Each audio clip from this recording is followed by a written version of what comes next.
To the channel Mystic Tarot. ये mid month की reading है और हम देखेंगे कि पाइसेस सन मून और असेंडेंट लोगों के लिए इस महीने के दूसरे हाफ में यानी कि नवंबर के सेकंड हाफ में क्या सिचुएशन है जो कि उनको दरपेश है। रीडिंग जो है as usual past energies, current energies और फिर कमिंग फ्यूचर, ये तीनों चीज़ों को हम डील करेंगे, जिसमें पास्ट की जो कार्ड्स हैं वो भी ओपन हैं, उसमें कोई टाइम लिमिट नहीं है, और फ्यूचर भी जो है वो ओपन एंडेड है, उसमें कोई टाइम लिमिट नहीं है। ओके जी, सो स्टार्ट करते हैं फॉर द पाइसेस। और रीसेंट पास्ट में 10 ऑफ पेंटिकल्स, 2 ऑफ वॉन्ड्स और 4 ऑफ कप्स। अच्छा जी, मामलात में जैसे कि आपको कार्ड्स पे भी नज़र आ रहा होगा कि फ़ैसले जो हैं वो हैं, आपने कुछ सख्त किस्म के फ़ैसले किए हैं। ये फ़ैसले आपकी फ़ैमिली के हवाले से हो सकते हैं, ये फ़ैसले उस काम के हवाले से हो सकते हैं जिसमें आपकी पूरी फैमिली इन्वॉल्व हो, या उस कारोबार के हवाले से।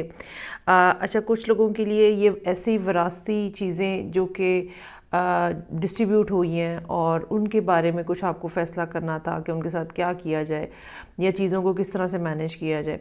अच्छा, इस मामले में आपको इस साल के आगाज़ में कुछ न कुछ सर्टन ऐसी अपॉर्चुनिटीज़ मिली हैं जो आपने मिस कर दी हों शायद, और उसके मिस करने की रीज़न जो थी वो यही थी कि आपका अपना एक माइंडसेट है, और जो अपॉर्चुनिटी आपको मिली शायद, या जो अपॉर्चुनिटी आपको ऑफ़र की गई, वो आपने कंसिडर ही नहीं की क्योंकि आप कुछ और जगह पे मेंटली इन्वॉल्व थे। और ये भी हो सकता है कि ये अपॉर्चुनिटी जो है ये कोई लव ऑफ़र हो जो कि आपने मिस कर दी हो, ये अपॉर्चुनिटी हेल्प की ऑफ़र हो सकती है जो कि आपने मिस कर दी हो। सो कुछ ना कुछ ऐसा है शायद जो कि आपने मिस कर दिया है। और उसकी रीज़न जो है वो वही है कि आपने अपने आप को ओपन नहीं किया, सारी ऑप्शंस के लिए आपने अपने आप को ओपन नहीं किया। अच्छा जी, अब हम देखते हैं कि करंटली यहाँ पे क्या सिचुएशन है। So I have over here 4 of swords, knight of cups और जस्टिस। अभी भी इस टाइम पीरियड के अंदर भी जो 15 नवंबर से 30 तक है, इसमें भी आपके पास सोचने के लिए बहुत ज़्यादा चीज़ें नज़र आ रही हैं, और एक बड़ा फिक्सेटेड किस्म का माइंडसेट नज़र आ रहा है, जहाँ पे जो एक चीज़ आपके जहन में बैठी हुई है, बसी हुई है, चाहे वो आपकी अपब्रिंगिंग की वजह से है, माइंडसेट आपका बन चुका हुआ है, या जो आपके पास्ट एक्सपीरियंसेस हैं उनकी वजह से जो माइंडसेट बन गया हुआ है, कोई भी रीज़न हो सकती है, तो आप बड़ा फिक्सेटेड से नज़र आ रहे हैं और जैसे चेंज नहीं करना चाह रहे हैं अपने आप को। साथ ही साथ ये भी हो सकता है कि आप सोच रहे हों कि किसी को आप कोई ऑफ़र करें, या किसी के साथ आप कोई रिश्ता और ताल्लुक़ जो है वो इनिशिएट करें। ये रिलेशनशिप की बनाने की कोशिश किसी लिब्रा के साथ भी हो सकती है, और ये रिलेशनशिप बनाने की कोशिश एक ऐसा कमिटेड रिलेशनशिप हो सकता है जो कि आइडली आपके जहन के अंदर मौजूद है।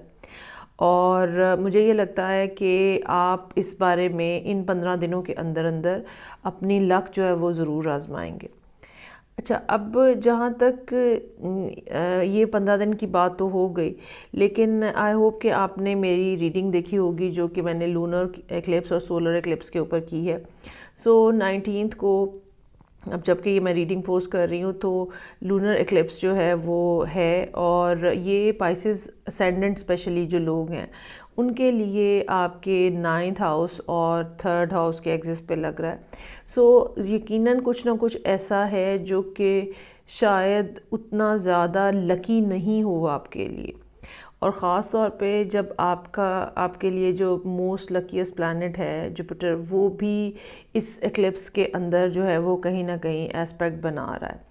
सो वो तमाम लोग जो कि जिनके चार्ट की डिग्रीज़ जो हैं वो 0 से लेके 10 तक हैं, या आपके इम्पॉर्टेंट प्लैनेट्स जो हैं वो इन डिग्रीज़ के अंदर मौजूद हैं। सो इस टाइम पीरियड के अंदर वो लोग इस सारी सूरत हाल में काफ़ी सारा इफ़ेक्ट हो रहे हैं, लेकिन इफ़ेक्ट क्या हो रहे हैं वो डेफिनेटली आपके चार्ट की सूरत हाल, आपके पर्सनल चार्ट की सूरत हाल देख के उसके ऊपर कुछ तबसरा किया जा सकता है। सो मेरा ये ख़्याल है कि आपको इस सोच को अभी ज़रा थोड़ा सा रोक के रखने की ज़रूरत होगी।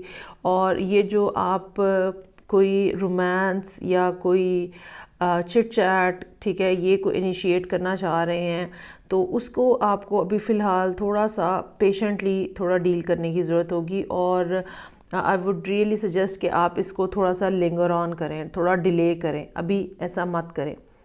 हालांकि आप बहुत ज़्यादा इंथुजियास्टिक नज़र आ रहे हैं क्योंकि राहु की मौजूदगी आपके थर्ड हाउस में आपको ज़्यादा मोटिवेट कर रही है पहले से कि आप कोई स्टेप लें, ठीक है। लेकिन मेरा ये ख्याल है कि आपको अभी इस बारे में होल्ड करके रखना चाहिए। सो आने वाले दिनों में, कमिंग फ्यूचर में, I have for you over here 8 of pentacles. Again Libra के लिए कार्ड है एम्प्रेस और फिर 7 ऑफ कप्स। अच्छा, ये हो सकता है बिल्कुल ऐसा हो कि आप आने वाले दिनों में आपके काम के हवाले से चीज़ें जो हैं वो बढ़ जाएं। जहां इस टाइम के ऊपर पहला एक्लिप्स जो है वो आपके 9th हाउस और 3rd हाउस के दरमियान में है, ठीक है, तो ये दोनों मामलात को ये इफ़ेक्ट करेगा। लेकिन साथ ही साथ जो नेक्स्ट सोलर एक्लिप्स है जो कि बेसिकली आपके 3rd हाउस में होगा, वहाँ सॉरी जो कि आपके 9th हाउस में होगा, तो वहाँ से जो चीज़ें ट्रिगर होंगी वो आपको मजबूर करेंगी कि आप अपने कामों में अपने आप को मज़ीद इन्वॉल्व करें, उन चीज़ों में अपने आप को मज़ीद इन्वॉल्व करें जहाँ पे आपको एफ़र्ट करने की ज़रूरत है। और यहाँ पे आपका काम जो है वो इंक्रीज़ होता हुआ नज़र आ रहा है। ये कुछ ना कुछ एक्स्ट्रा काम बट आपको हो सकता है कि मिले, कुछ एक्स्ट्रा प्रोजेक्ट्स मिले, कुछ ऐसी चीज़ें मिलें जिनके ऊपर आपको शायद प्रैक्टिस करने की ज़रूरत हो, या कुछ ऐसी चीज़ें मिलें जो ऑलरेडी आपने की हुई हैं और अब आपको वो रीप्रोड्यूस करनी है। उस तरह के सिमिलर चीज़ें जो हैं वो रीप्रोड्यूस करनी है, कुछ ना कुछ टेम्पलेट्स जो हैं वो आपको रीप्रोड्यूस करने हैं। बेहतर ये होगा कि आप अपने जो बेसिकली जो रोमांटिक साइड है ना ज़िंदगी की, फ़िलहाल उसको शायद आपको होल्ड पे रखना चाहिए। और जो मैनिफेस्टेशन आपने की है या जो आपकी ख्वाहिशात हैं उसके जैसे पूरा होने में अभी कुछ टाइम लगेगा। ये भी मुमकिन है कि आपके पास मल्टीपल ऑप्शंस हों और आपको उन ऑप्शंस को भी परसुएट करने में उन ऑप्शंस को भी फॉलो करने में आपको कुछ ना कुछ जो है वो प्रॉब्लम हो। मेरा ये ख्याल है कि इससे बजाय इसके कि आप जाएं किसी के पास और किसी को लव ऑफ़र करें या रिलेशनशिप की ऑफ़र करें, आपको अपने आप को बिज़ी रखने की ज़रूरत होगी इन आने वाले दिनों में। और साथ ही साथ वो जो अपना एक चार्म है, अपनी पर्सनालिटी का चार्म है जो कि पाइसेस का, वो भी बना के रखने की ज़रूरत होगी। सो रादर देन कि आप किसी के पास जाएं, आपको वेट करना चाहिए किसी को आपके पास आए कोई। और ये यकीनन ऐसा होने जा रहा है और ख़ास तौर पे तकरीबन अगले 1 से 2 महीनों के अंदर यकीनन कुछ ना कुछ इस किस्म की बात जो है वो होती हुई नज़र आ रही है जहाँ पे लोग आपको अप्रोच करेंगे। जुपिटर जो है वो प्रोमिनेंटली दिसंबर के एंड तक उसकी पोजीशन जो है वो काफ़ी ज़्यादा बेहतर हो चुकी होगी, तो आप उसके हवाले से भी आप महसूस करेंगे कि मामलात में कुछ ना कुछ तब्दीली आ रही है। हालांकि जुपिटर की ये पोजीशन जो है आपके 12th हाउस में बनती है, स्पेशली अगर आप पाइसेस असेंडेंट हैं, लेकिन 12th हाउस में जुपिटर की मौजूदगी मज़ीद जो वो मामला जो 12th हाउस के अंडर आते हैं, ठीक है, चाहे उसमें वो सीक्रेट रिलेशनशिप्स हैं, सीक्रेट लव अफेयर्स हैं, उनको भी मज़ीद बढ़ावा देगी।